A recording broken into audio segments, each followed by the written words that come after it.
What's up? I've done a handful of 4 Dummies videos, and they seem to go over quite well, just because, Not for dummies. not 4 Dummies, but For FOR. something for dummies. Yeah, there you Yep. go.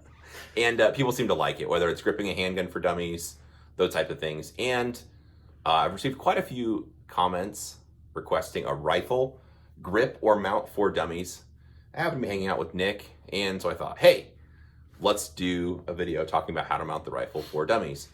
Because there's a lot of conventional wisdom that I would call probably not so much wisdom that we should talk about. So, try to do my best to kind of keep everything on screen and show you what's going on. But this is just a regular 14.5 rifle. Back, huh? You can try that. That'll work. Oh Lord, there it goes. You made it. Good work. Yeah. So this is just a regular 14.5 rifle. Nothing too crazy. And, well, you can start if you want. I think we should talk about where your hands go. I feel like conventional wisdom was the closer, like back in the day, the closer you grip it towards the business end was giving you more control. I mean, honestly, still to this day, a lot of people think that. So if you hold out farther on the rail or towards the muzzle, that'll give you more control over where the gun goes. I don't like those words in general at all. Oh. Right? And I don't like those words in general because I think when you think about like, I'm going to put my hand on here and then control this thing, it's like that you're already going down the wrong path, in my opinion. The more you fight with this rifle, the worse it's going to get. So if you were to take this rifle and not put anything behind it and fire it, like you would see, this thing doesn't do a whole lot. And so when I think about rifle mount, I'm never thinking about it like, all right, I'm gonna put my hands right here and like control this thing. What I'm thinking about is like, where do I put my hands and what type of pressures do I need on this thing to make it behave the way I want it to?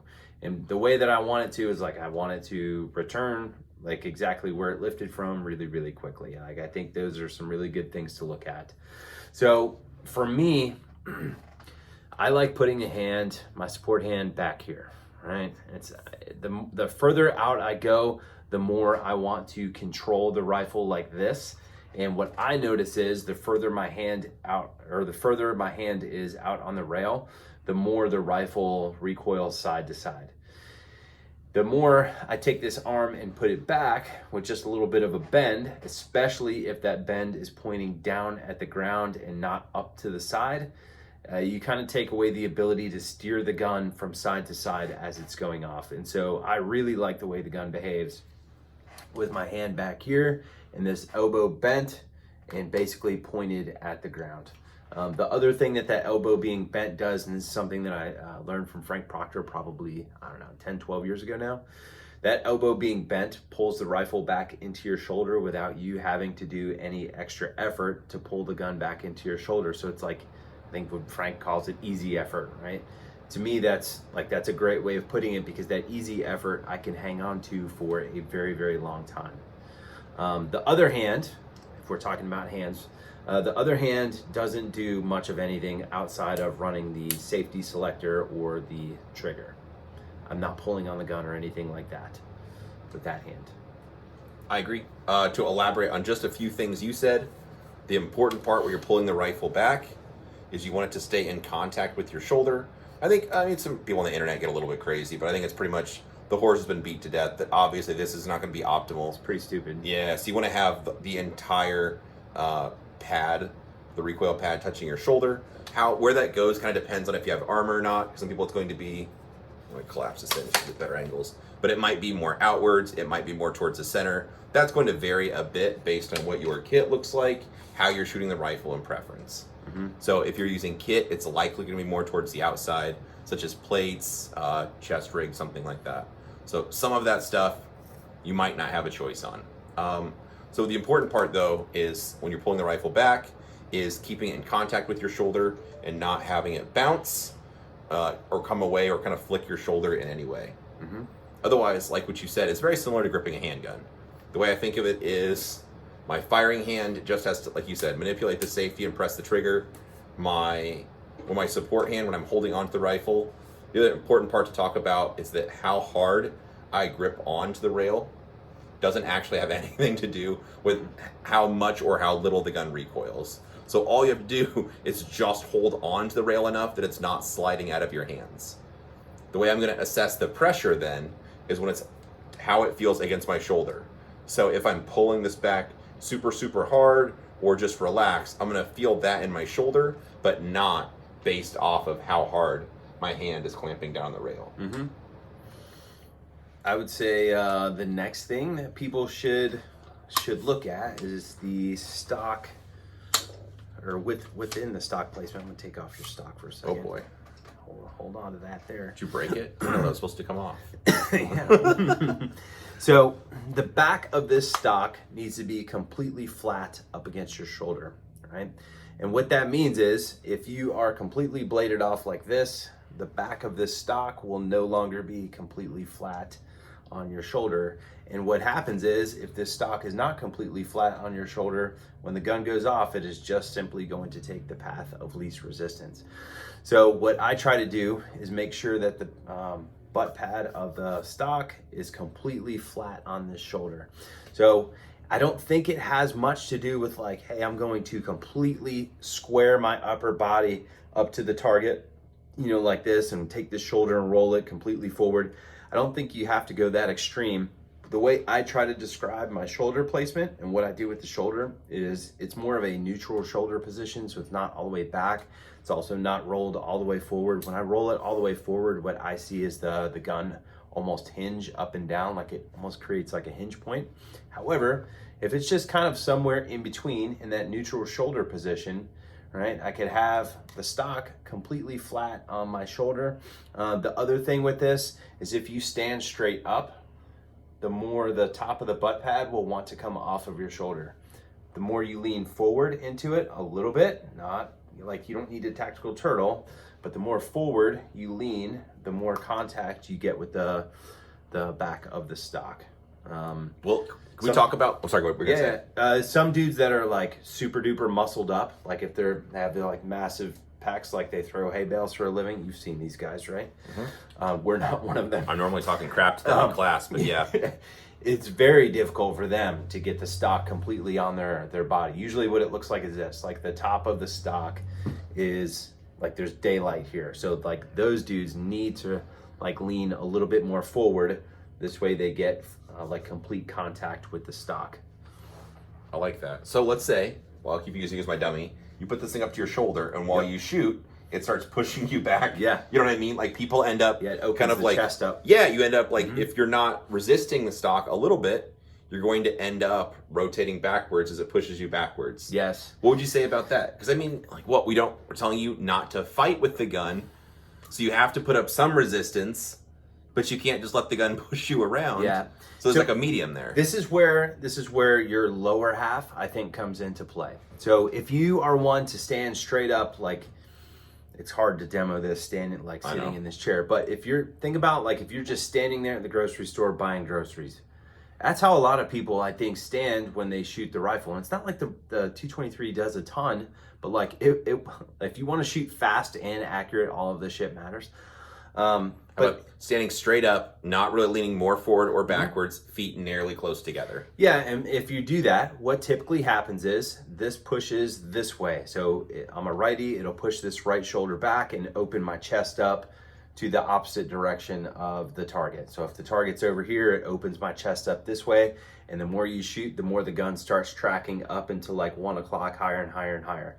This is where your lower half is going to come into play. So I think as a righty, taking my right foot, dropping it back and kind of blading, people get a little crazy when I say this, I agree blading the lower half, not so much the upper half, just blading the lower half and then dropping the knees down a little bit, puts a little bit more ass behind it.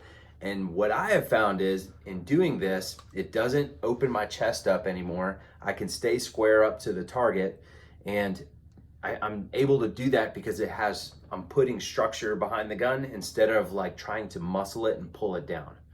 Like I demo this in every class. Like I can get behind the gun like this and hold it with 2 fingers and shoot doubles and like shoot the size of a golf ball at 15, 20 yards. It does not require a ton of pressure on the gun to pull this thing around and muscle it, but it does require you to put structure behind it. And so that's where I think lowering the center of gravity, bending the knees, having, you know, your feet spread wide apart, knees bent, like a better structure behind the gun so it doesn't push you around and kind of open your chest up and make your top half bladed, would come into play. Dude, I like that. All right, so now let's say you're starting to shoot the gun, and the gun, how do you control it, or how do you fight the gun pushing around on you? Because when you fire, we've talked about you're trying to hold forward, so the gun. Oh, I guess we should talk about shrugging up your shoulder also. But then also when the gun kicks, it's going to be common to want to push down or stop it from recoiling. Yeah, I think the more you want to try to stop it, the worse it gets. And I agree, dude. I ask people in classes all the time, like, hey, is it getting worse? And they're like, yeah, dude, it's getting way worse. And they're like, you could tell a look on their face, they're like defeated, right? Like, this is super tiring. And I'm like, hey, do less. And they're like, you gotta be shitting me. Do less? And I'm like, yes, just do less on the gun, man. Like, stop trying to muscle it so much. And usually, I would say 99% of the time, they come up to me and they're like, that was amazing. Like, I did less, and the gun just basically sat there and isn't moving around. Remember what I said in the beginning? If I just hold the thing like this and fire it, it doesn't do a whole lot. So if you're holding this thing and it's going every which way, you can't necessarily blame the gun for that, right? Because it's you that are allowing the gun to do that by the structure that you have behind it and the types of pressures that you're putting on the gun. So I would say if this thing is like super duper unmanageable, it's probably not the gun itself. It's probably how you're gripping it. And I started telling, this is kind of sort of redneck, but like I started telling people like, hey, like if you're messing up for like 15, 20 minutes and you're doing the same thing, like try messing up a different way, right? Like mess up completely differently, because that way is not doing it right now. So, you know, if you're doing too much, go in the opposite direction, do way less, right? And see what that yields you in regards to results. I have a fun little awareness drill that I borrowed from our friend Matt Branca. What you're doing, let's say you mount the rifle, so whichever you want to grip it, and you apply 100% pressure. I mean, hold this thing so hard that it can't move. As much as you can stop it from moving. You could do rapid fire pairs, so the doubles, where you're pressing the trigger twice really fast so you can react, observing what the sight does. You could also do bill drills, 5 or 6 shots. So you have a target, it's like pop, pop, pop, pop, pop, just pulling the trigger super fast, and just with 100% see what happens, what result you get on target. Do the thing again, controlling the gun, I mean, not at all. So much that it maybe is going to separate from your shoulder a little bit. You don't want to be unsafe where it's going to fall on the ground. But other than that, you just barely hold the thing up to your shoulder, kind of just letting it do its thing. Do the same thing, pairs or a bill drill. Then try it somewhere in the middle as best you can do. So the gun, you're not holding on to it super hard. It's not about to fall out of your hands. Somewhere in the middle, just firm. See what results you get there. So to cut to the chase a little bit, most people find the best results somewhere in the middle. Yep. For most people, the first one where you're trying to return the gun as hard as you can or stop it or muscle the gun is normally the worst for most people. Yeah, every time. Every single time. And you know what I find too is like the guns like this particular one, it's not like this gun kicks a lot, but ones that have like a 3-prong muzzle device or 3-prong flash hider on it, like this gun isn't really doing you any favors in terms of, you know, what it does when it goes bang. Like it's not returning itself with a muzzle brake, things like that. People really try to muscle these type of guns, and you just like you cannot get away with it with this thing. You can probably get away with it with a muzzle brake. And I've actually, I don't know if you've put on a muzzle brake here recently, but I've actually done it. I'm weird, and like I want to go test things out and revisit stuff from like years ago.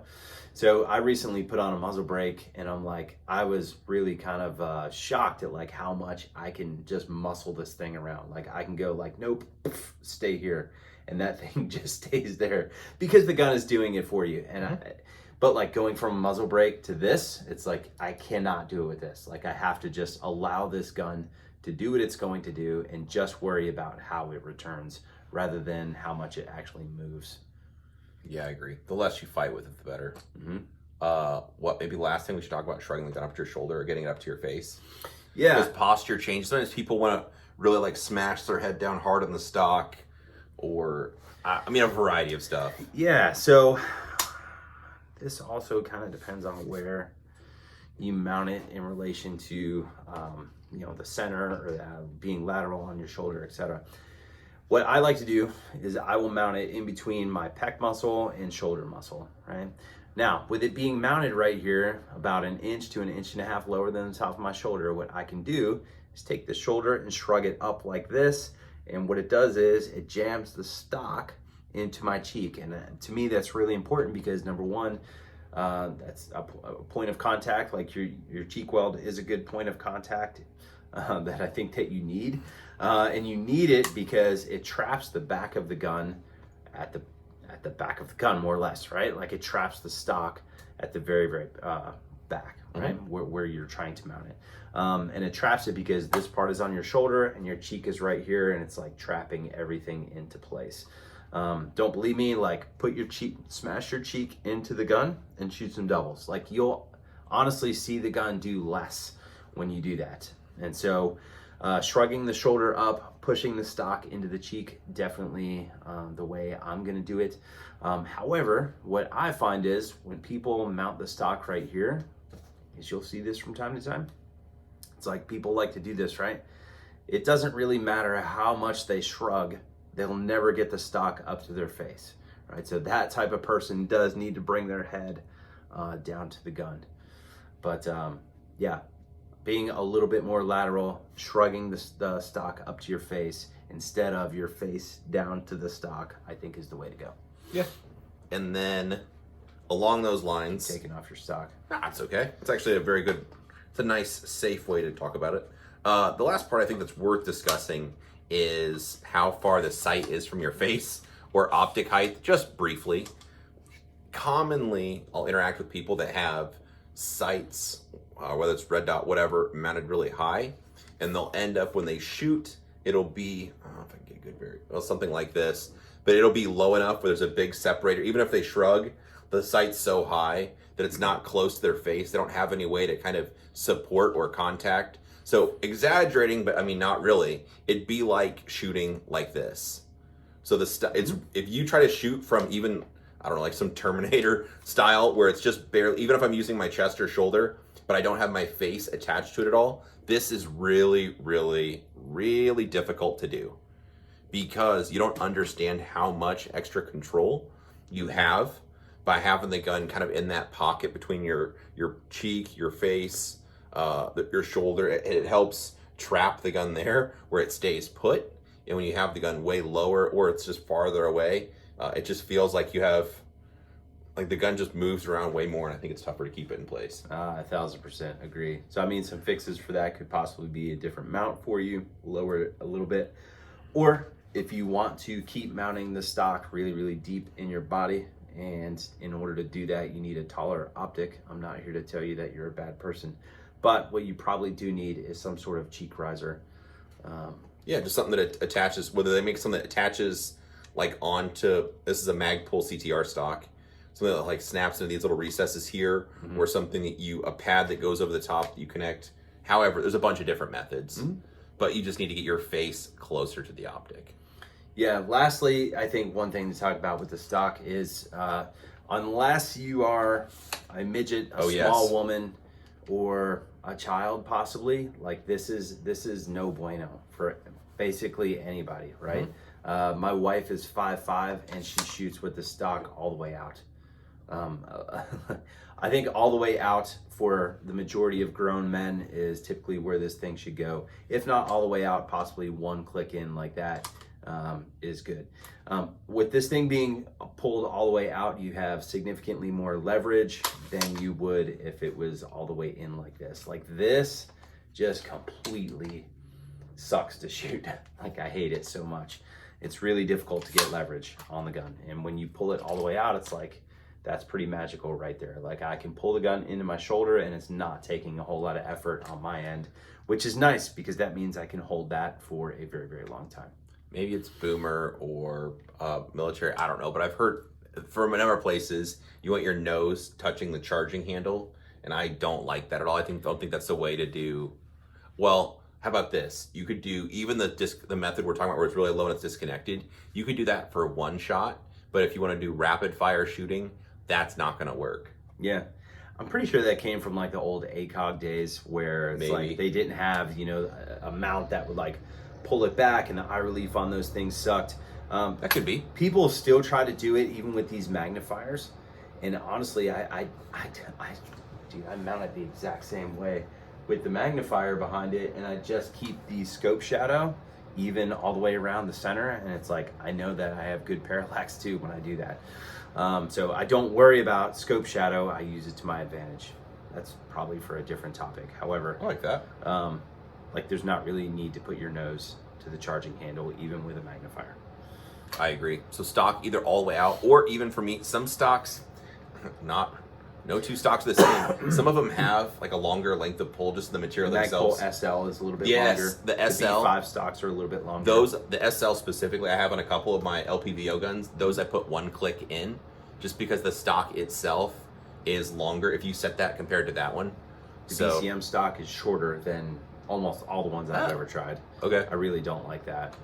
It's almost like 3 or 2 clicks in. Oh yikes, that's a no-go then. Yeah, I don't like it. So I like the Magpul CTR a lot. I'm sure there's better stocks, whatever. I feel like it's just been around forever, and I think it's a good choice. So for that one, it's all the way out. If I use the SL, that one's one click in.